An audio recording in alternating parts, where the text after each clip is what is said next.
Bonjour à tous et bienvenue pour ce nouveau tutoriel dans Magix Vidéo Deluxe.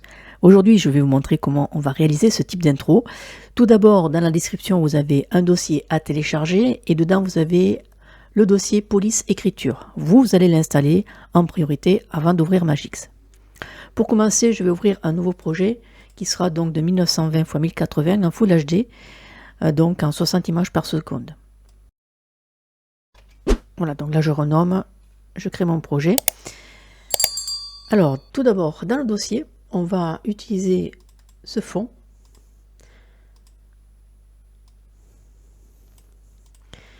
Et ensuite, ce que je vais faire, je vais déposer. Donc, je recule, je vais sur éléments.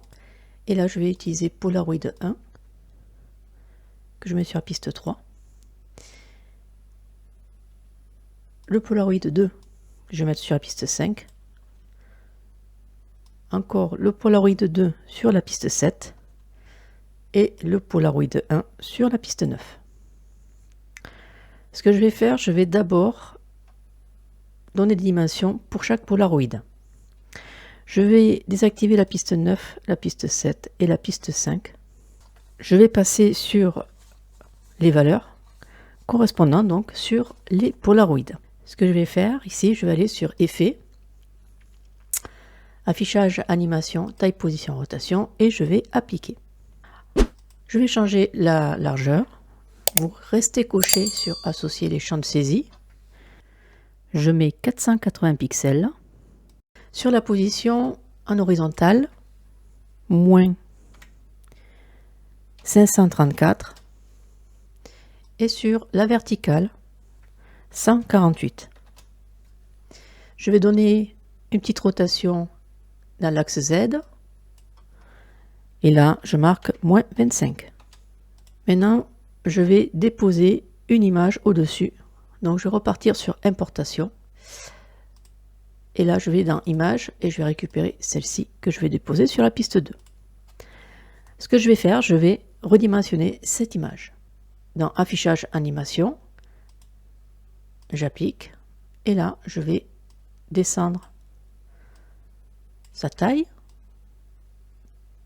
Et ensuite, je vais utiliser la déformation 3D pour pouvoir la positionner à l'intérieur du Polaroid en utilisant les poignées et les fixer au niveau des quatre coins du Polaroid. Très bien. Maintenant que c'est fait, je vais activer la piste 5 et là je vais repartir sur d'autres valeurs. Donc taille, position, rotation, appliquer l'effet. Et ici, ça sera 404 en valeur, donc pixels. Position, moins 150. Verticale, moins 312. Et sur l'axe Z, eh bien, je vais marquer 11. Je repars sur Importation. Je vais chercher donc une image. Je la dépose sur la piste 4. Je repars dans Effet, Taille, Position, Rotation, Appliquer. Vous vérifiez bien qu'elle est bien sélectionnée sur la piste 4. Appliquer. Et là, je réduis. Je dépose dessus. Déformation 3D. Et j'utilise les poignées. On va basculer donc sur la piste 7. On va l'activer. On va la sélectionner. Taille, Position, Rotation. Appliquer. Et de là, je remarque la même valeur sur la largeur, donc 404. Sur la position, eh bien, ici, ça sera 160. Sur la verticale, moins 292. Et ensuite, sur l'axe Z, eh bien, ça sera moins 24. Je bascule dans Importation, je vais récupérer une autre image que je vais déposer sur la piste 6, que je sélectionne. Effet, Taille, Position, Rotation, Appliquer. Et là, on est reparti pour redimensionner cette image. Ensuite, eh bien, je vais activer la piste 9, la dernière, taille, position, rotation, appliquer. Et je vais mettre donc les paramètres suivants. 511, entrée. Sur la position, eh bien, je vais mettre 596. Sur le côté vertical, eh bien, je vais marquer 208. Par contre, sur l'axe Z, eh bien, je vais mettre 11. Je vais déposer donc avec l'importation la dernière image. Je repars sur effet, taille, position, rotation, appliquer. Je réduis l'image. Je la positionne à l'intérieur. Et là, déformation 3D. Et voilà. Donc là, on a fait notre présentation concernant les images. Vous pouvez rajouter du texte si vous le souhaitez. Ce que je vais faire, je vais juste changer l'écriture. Donc là, ce sera le Adobe Handwriting.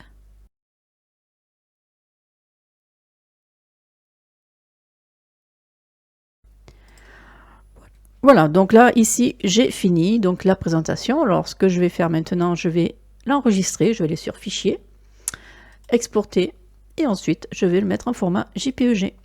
Donc là, j'ai mis dans Intro Vacances, Fond, Vacances, OK. Et voilà, donc là, c'est fait. Bon, maintenant, on va ouvrir un nouvel onglet, et nous allons sur Importation, et on va aller dans le dossier Fond, et je vais utiliser, bien sûr, l'image que je viens de créer, pour pouvoir donner l'animation souhaitée. Alors là, on va passer sur un autre stade. Donc là, on passe sur l'animation. Ce que je vais faire, je vais étirer l'image jusqu'à à peu près 20 secondes. Alors, comment ça va se passer? On va aller commencer déjà à positionner une première clé. Donc on va repartir sur Effet et nous allons nous mettre en taille, position, rotation et appliquer. Donc bien sûr, il faut que la piste 1 soit sélectionnée. Vous ouvrez le chevron de la timeline des keyframes. Alors sur la taille, je mets 3441 pixels, entrée. Sur la position, ça sera 653. Et en vertical, ça sera moins 86. Je vais jouer maintenant avec la rotation, avec l'axe X, qui sera de 6. Ensuite, sur l'axe Y, ça sera moins 5. Et ensuite, ici, ça sera moins 11. Alors, ensuite, donc là, on va faire une première clé. À 2 secondes, hop, on va copier la clé, ce qui veut dire que ici, vous faites copier et vous allez à 2 secondes. Comme ceci. Là, on voit bien qu'en haut, qu'on est bien à 2 secondes. Et là, je fais un coller. Maintenant, je vais à 4 secondes. À 4 secondes, eh bien, je vais utiliser ces paramètres suivants. Alors, pour la largeur, ce sera 4419. Pour la position horizontale, ce sera du moins 45.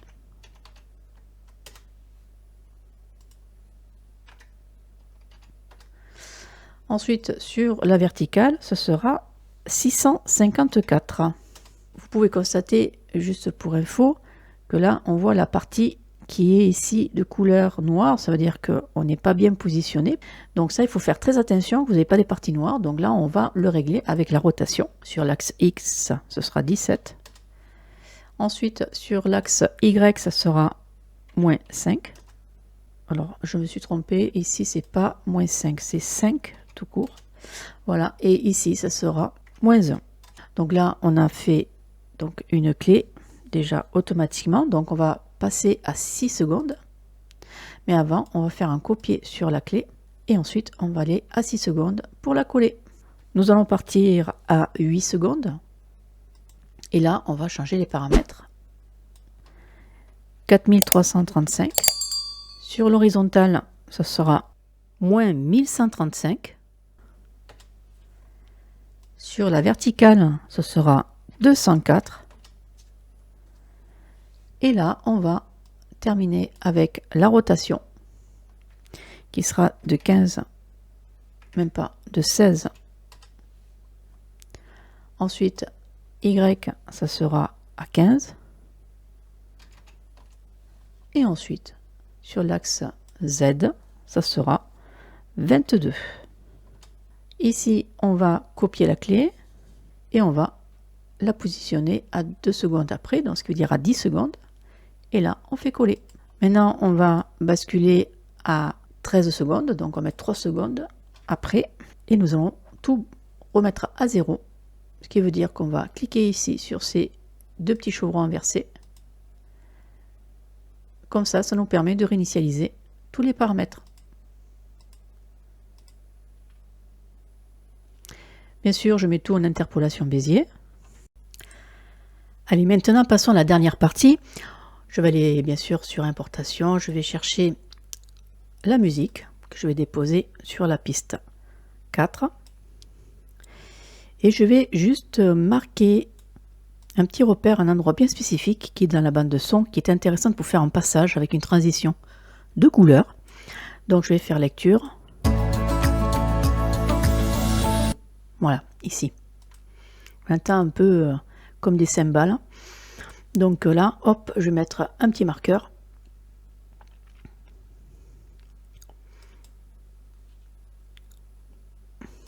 Voilà. Alors ici, je vais réduire un petit peu. Je mets à la hauteur du marqueur, comme ceci. Et là, je vais juste... Ça veut bien. Alors quand ça veut pas, vous agrandissez un petit peu. Et là, vous allez voir, ça va fonctionner. Hop, voilà. Bien. Alors déjà, j'ai déjà fait un fondu avant. Ici. Et maintenant, on va pouvoir positionner. Alors, on va partir à peu près à 12,45 à peu près. Voilà. Et ensuite, on va déposer le logo. Voilà. On va l'agrandir. Et nous allons lui donner une valeur. Taille, position, rotation. Appliquer. Et là, on va marquer 456 pixels. En termes d'horizontalité et en position, on va mettre moins 11. Et sur le vertical, on va mettre 96, pardon. Voilà. On va sur effet vidéo, chrominance, et on va mettre son opacité, son niveau vidéo à 80%. On va déposer le texte à la même hauteur, à peu près ici. Je vais marquer, alors vous changez la police d'écriture, mettez Adobe Handwriting. Je mets la taille à 28. Je vais prendre ici la petite pipette et je vais prendre la couleur ici, donc du logo. Et ensuite ici, je vais changer la couleur. Et ensuite, je vais positionner le titre. Voilà, je vais mettre à peu près ici. Alors par contre, je vois que le trait il est un peu fin. Ce que je vais faire, je vais rajouter, je vais repartir sur édition de titre, du contour. Non, du 3D, ce sera peut-être mieux. Non, même pas. Du gras. Voilà, ce sera mieux. Voilà, là on est bien.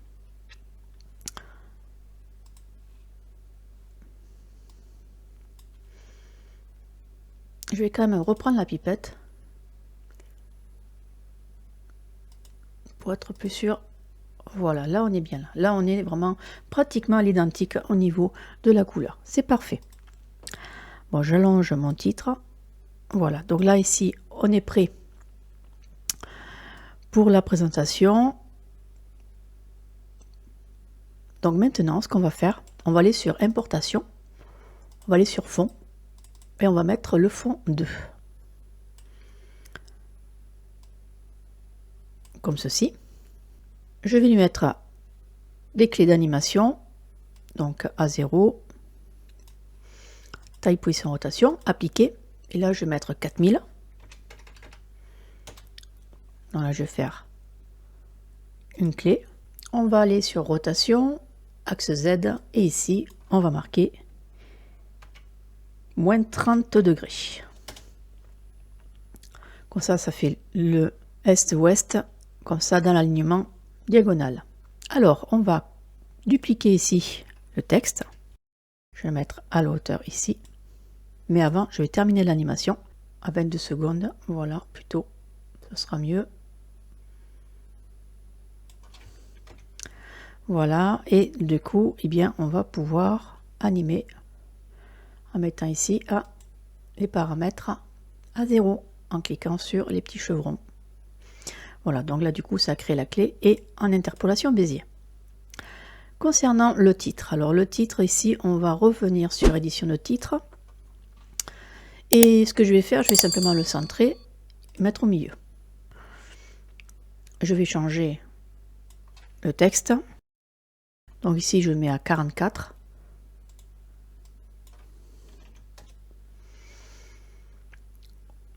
Et là, on va pouvoir donner la même animation que celle du fond. Alors ici, on va faire clic droit, effet vidéo, copier les effets vidéo, continuer.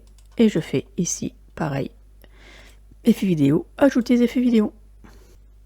On va donner quelque chose de plus sympathique dans le sens où on va jouer avec les niveaux. Alors pour les effets de courbe, ce qu'on va faire, on va aller sur affichage animation. Donc on va aller sur effet vidéo, chrominance. Vous avez la petite barre pour descendre. Et ensuite, eh bien, on va commencer à pouvoir travailler donc sur l'effet. Alors là, on va mettre ici une clé. Et ici, une autre clé. Identique. On va mettre l'effet de courbe. Là, on va cliquer sur l'œil pour faire apparaître l'effet de courbe. Et on va aller jusqu'au bout. Et on va descendre à 0. On va mettre en interpolation Bézier. On va cliquer pour celle-ci. Elle, par contre, on va rester à 100. Quoique non, on va mettre à 80. Voilà, plutôt. Donc là, hop, on va faire une clé. Donc là, je montre l'effet de courbe. Ici, on va commencer à 0. On va faire ici, on va se mettre à 80%. Et pareil, aussi, on va se mettre en interpolation Bézier pour donner un effet beaucoup plus doux. Et là, vous voyez, on a l'effet.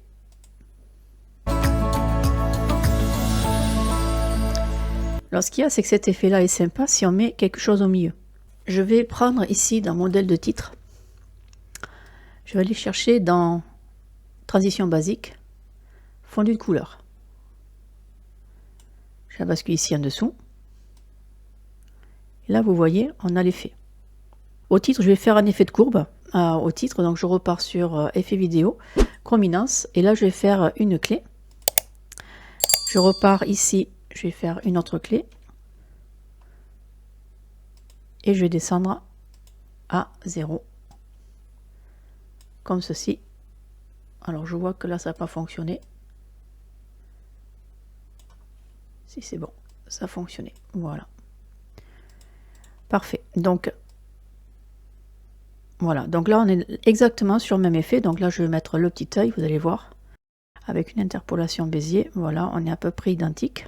Je vais simplement faire un effet de fondu classique. Mais je vais réduire à 13,35. Vous mettez le titre en décalé par rapport au logo. Pour terminer, on va animer bien, le logo. Alors, je vais revenir ici complètement au bout. Et sur l'axe Z, je vais marquer moins 370. Je fais une première clé. Et ensuite, je vais mettre à 16 secondes. Là, ici, à peu près. Voilà. Parfait. Et là, je mets à 0. Voilà. Donc, normalement, on a l'effet souhaité. Je vais mettre juste en interpolation Bézier. Et bien voilà, ce tutoriel est terminé. J'espère qu'il vous aura plu. Je vais vous souhaiter une bonne journée et puis un prochain tuto. Au revoir.